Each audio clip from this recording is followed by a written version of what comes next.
Hello, good morning, good afternoon, good evening, wherever you're joining us from. Welcome. We'll just get things going here in a second. Just make sure that all the technology is working. If you could give me a thumbs up in the chat, would be great. I'll just watch for that.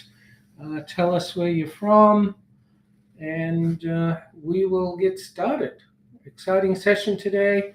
We're still working through the book, and we're two-thirds of the way through, so we're in part three of the book. It's a four-part book, and this is one of the bigger sections. And I'm doing week three or chapter three from the book. So when you get the book's coming out in a couple of weeks. Watch for that. It will be on Amazon, and there'll be other opportunities available on our website. So that's very exciting as well. Anyway, the book chapter 3. Let me get me back up here. Okay. We are talking today about influence is behavioral, it's not positional. And I'll go dive into that. And as usual, we'll get into some steps, some examples, so that you can actually do this on your own. You can get the book, you can go to that chapter and actually pull more information from that chapter in order to do that.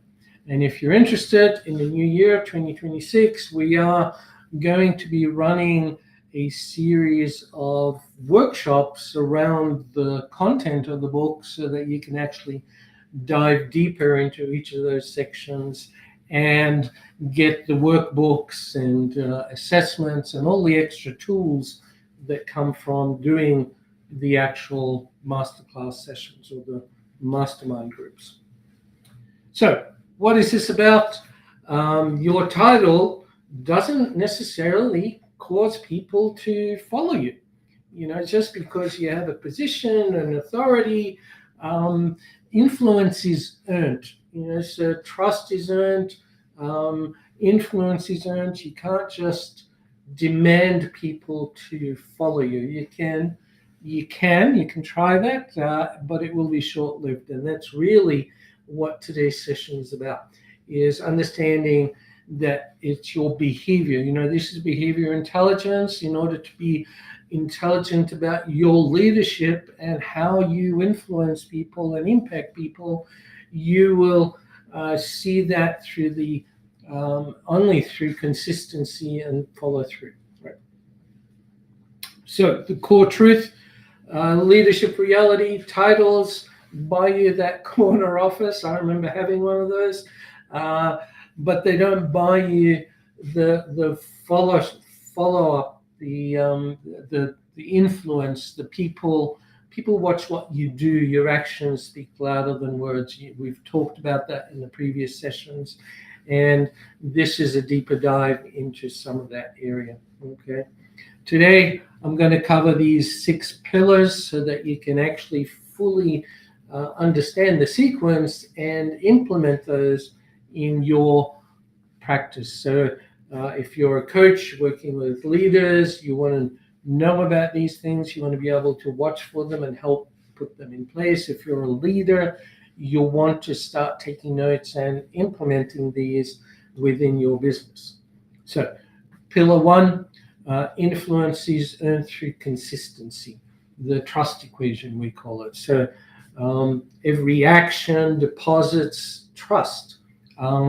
Every contradiction to that will withdraw from that bank account, if you like. So you're banking trust, you're banking alignment, you're demonstrating that you walk the talk. Okay. Small deposits compound over time.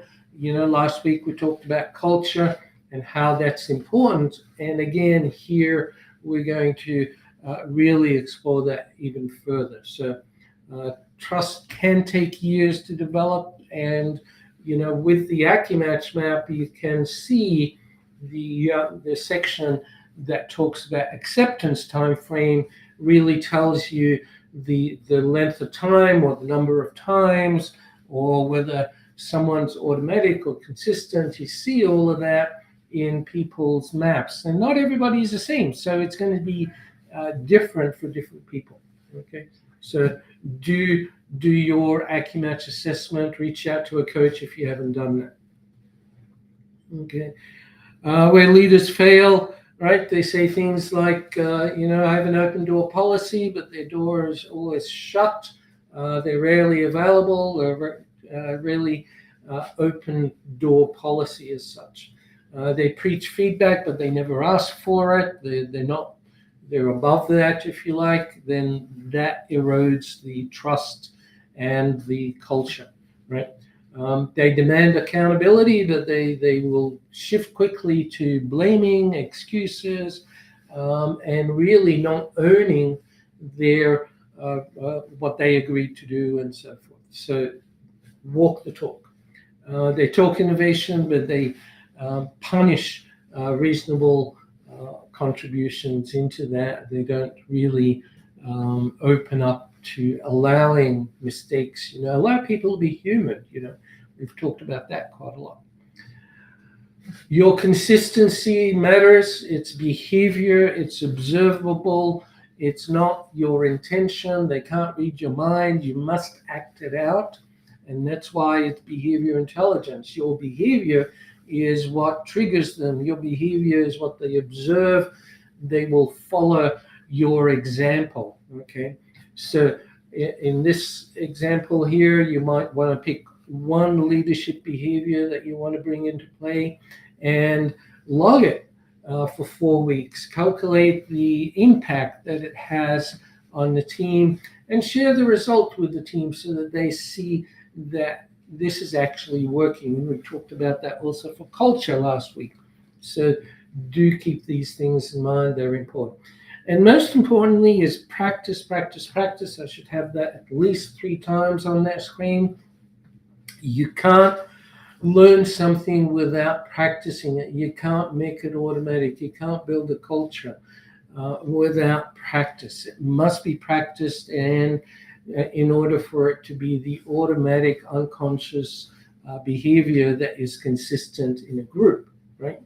So define the standard clearly and define it in terms of observable behaviors, not mindset, not just wishful thinking, okay? It must be executed. It must be visible, okay?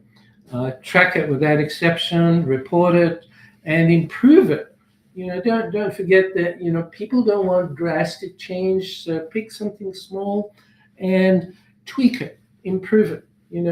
I love the old IBM phrase, continuous improvement, think, right? And so I grew up with that, and it's really critical to remind us that practice and little increments add up very quickly, okay? They compound, in fact. Pillar number 2, titles give you authority, not influence. All right, so, I mentioned this earlier on, just because you're the boss giving direction, that's going to work for little things. It will actually force you into micromanaging because you're creating a culture where you have to tell people everything they should do instead of the inspiring and influencing people to step up and take ownership and follow your lead. So when you do that, they will follow, okay? The reality is authority is not going to continue and it only gets you minimum effort, so probably about 30% of what they should be doing instead of the 70% when they're excited and inspired and following you and are influenced by the way you do things. So remember, it's observable behaviors, okay? So the influence ladder, climbing beyond your title, if you like. So connecting with people, contribute, right? help people, work with people, make them owners, right? So co-create things together. Don't just hand it over, throw it over the fence. That works for some people that need that, but inspire and motivate people to step up, take accountability, be responsible for the success of their division. The success of their division multiplies into success of the company. Okay, but when you have to manage every task, it's a lot of work, right? Okay, we often talked about getting it to work without you. It's an 80-20 rule or 90-10 rule, right? There's still things that you must do, but if you motivate and inspire people, it can get to the point where it works without you. Okay. Cross-functional reality, there are situations where maybe you don't have any authority, but you need to influence another department. You want to influence other people, right? You can't just go to their boss and demand compliance. You can't just bypass the fact that there is a relationship that needs to be built and is built on trust. You need to be accountable on what you say. You need to be responsible.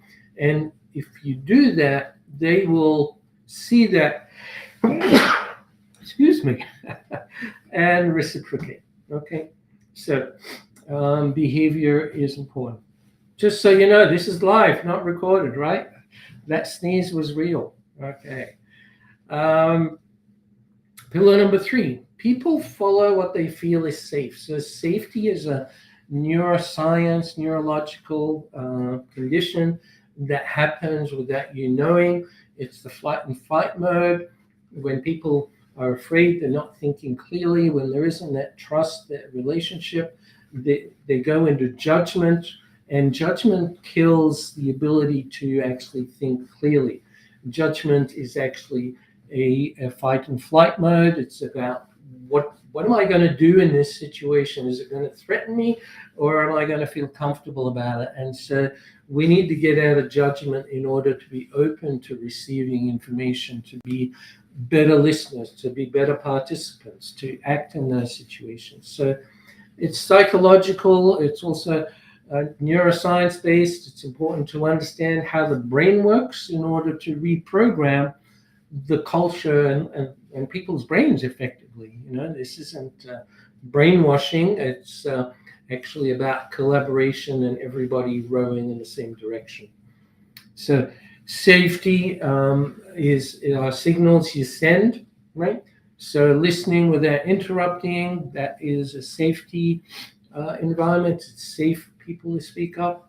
Yes, you will have people that like to tell stories and go on for long periods of time. You need to bring that back into a behavior that you want to adhere to and accept in an organization. Just remember, we're all wired differently, so allow people to be human and allow yourself to be human.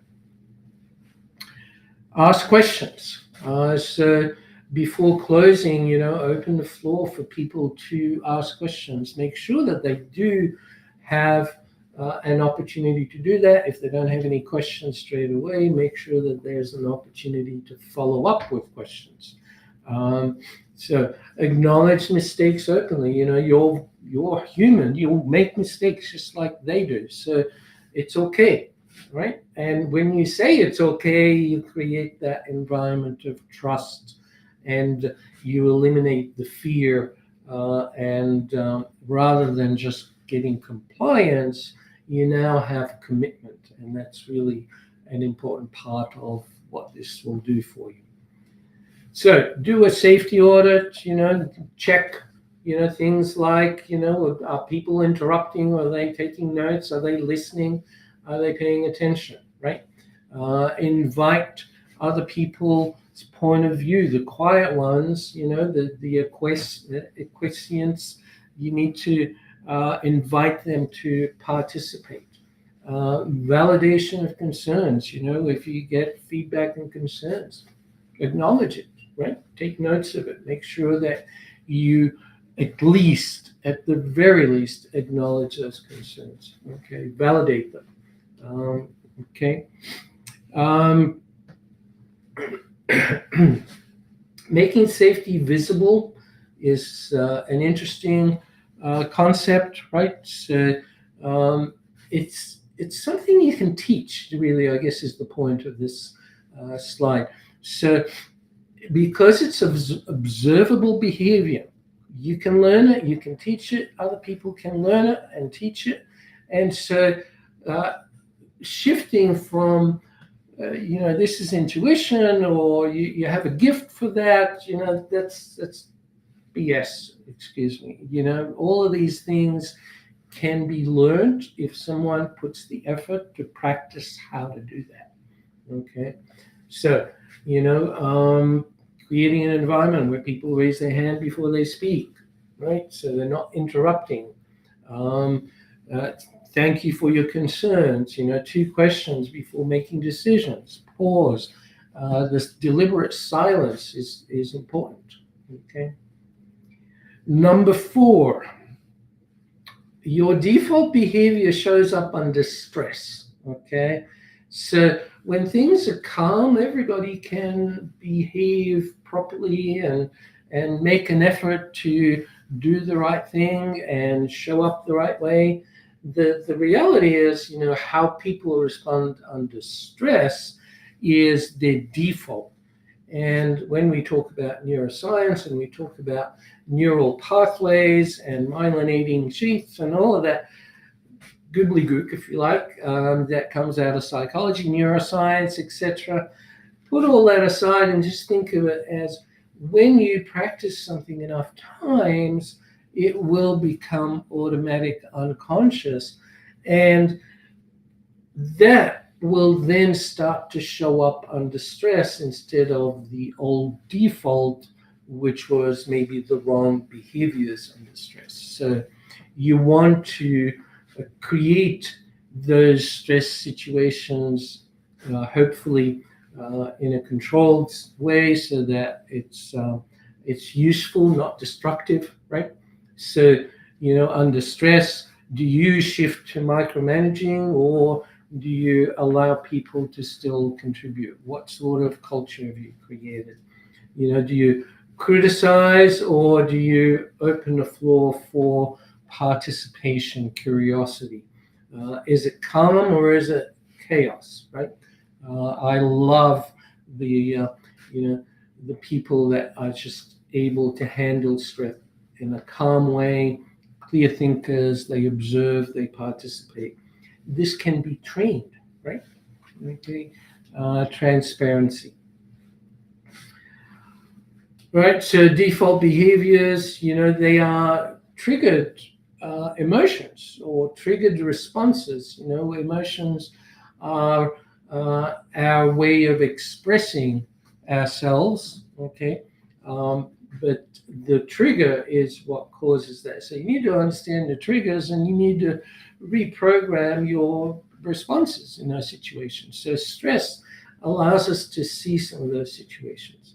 We often talk about triage in hospitals or emergency wards, and watching the action and the activity that goes on in a triage situation versus in the general parts of the hospital. So we're often talking about just how everybody will roll up their sleeve and do whatever it takes. Everyone's accountable, responsible for everything.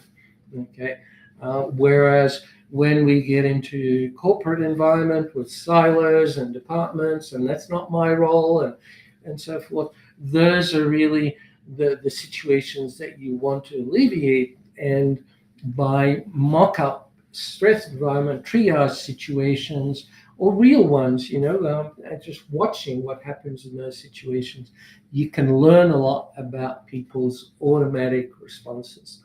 And those are the things that you want to retrain out of those, right? Okay.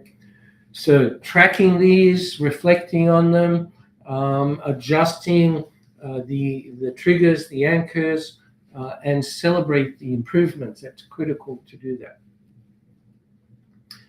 Number 5. So I talked about this, influence is scalable, individual to institutional. We talked about culture. How do you turn it from just you doing it to everybody doing it? And it's really about training. Work with, one leader at a time. Work with how to train that. I did that when I was running a research and development environment where we needed to reprogram a bunch of programmers. Okay, the way that they did things sequentially into just like we've done with computers. The very first computers were very sequential. You only did one step at a time, one line at a time, whereas now we have computers doing millions, billions of things at the same time. Okay, now helping people to think that way takes training, right? And you can do that, and we've proven it many times, and I've seen it personally. I've led transformations like that. So you need to say it's okay if someone doesn't know how to do this because they haven't learned how to do that, rather than punishing them or throwing them out with the bathwater, if you like. They'll never make it, just get rid of them.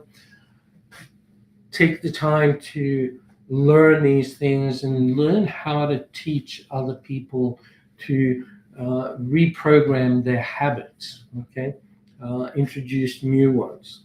Okay, document the strategy, create facilitation templates, if you like. Train peers systematically. Don't just do it once and forget it. It doesn't work that way. You need to stay consistent in order for it to be practiced enough times, in order for it to be an automatic unconscious response. Here are some examples, right? Every meeting, invite one or two new people to speak up first or to run the meeting, right? Share it. Let's give people the opportunity, because when somebody gets promoted into that role, they need to have had the experience to do that. So why not start at the beginning? Okay. Train all leads. Make sure you follow agendas. Collect feedback on adoptions. And you remember, the influence, pillar number 6 here, is not about persuasion. It's about creating alignment. Okay, so incentives will fade, motivation speeches vanish. You train people, you put them into workshops, but if you don't have a ongoing process to monitor these things and actually embed them in your organization, they fade.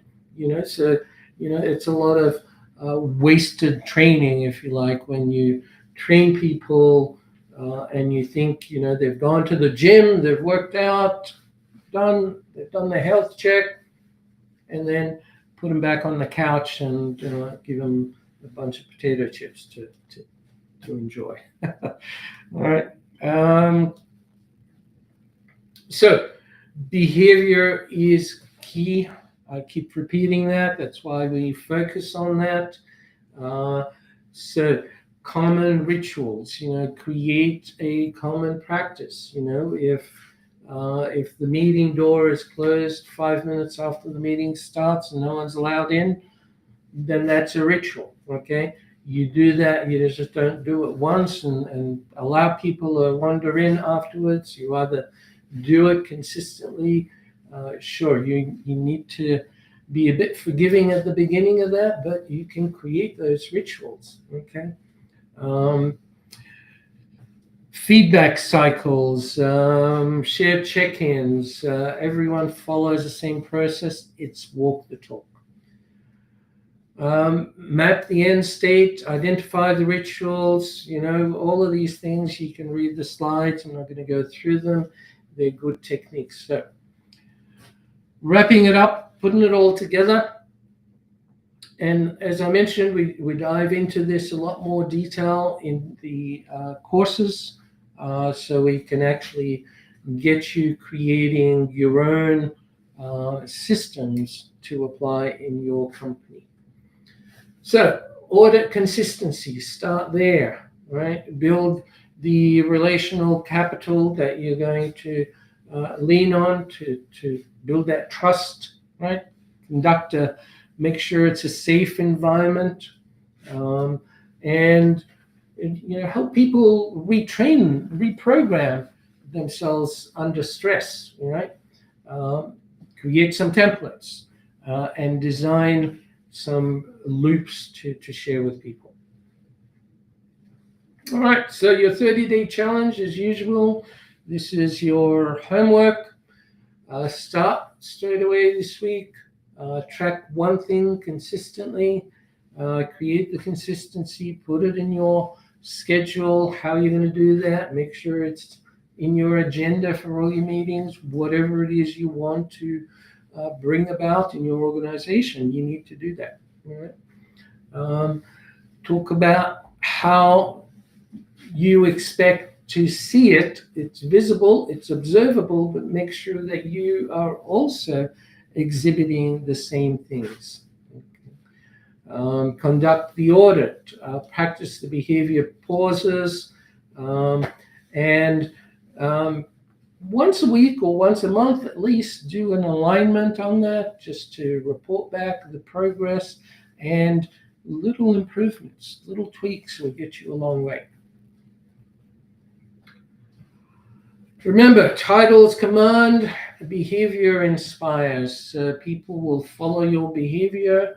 Words are cheap, if you like, and behavior is key. So consistency, practice, practice, practice. That's what creates a trust, a belief in the fact that you are preaching and practicing what you preach, right? Safety, make sure you have a safe environment, invite people to share. It's okay if there is a situation, whatever, just let me know. I prefer to know about things that are likely to bite me in the backside, if you like, in advance, rather than get the surprise in the midst of an important situation, right? So safety. Truth, right? The defaults are the truth under pressure, so make sure you measure that, you understand that. Influence scales, so when people are all rowing in the same direction, it didn't just happen by directing them. They actually see each other, and they align together, they contribute, they collaborate, they work together, okay?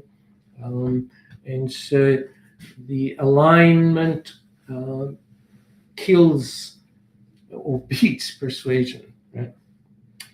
You might have questions. I'll watch for those. Feel free to put them in the chat. If I see any now, I will deal with them. But we're all online, and we can take your questions throughout the coming weeks. Next week, we go into the visible standards that create accountability. Exceeding expectations is the measurement that I use all the time. I remind leaders, when the business is running really well and the team is effective, you are getting pleasant surprises. That is the observable. People are exceeding expectations, right? So how you get there is through all of these tools and systems that I've been sharing with you. All right, so it's next week, same time, same bat channel. I look forward to seeing you there. If you need to reach out to us, the book is coming out. You can always find me at biqorg.com, and happy to interact with anyone that needs my help or support.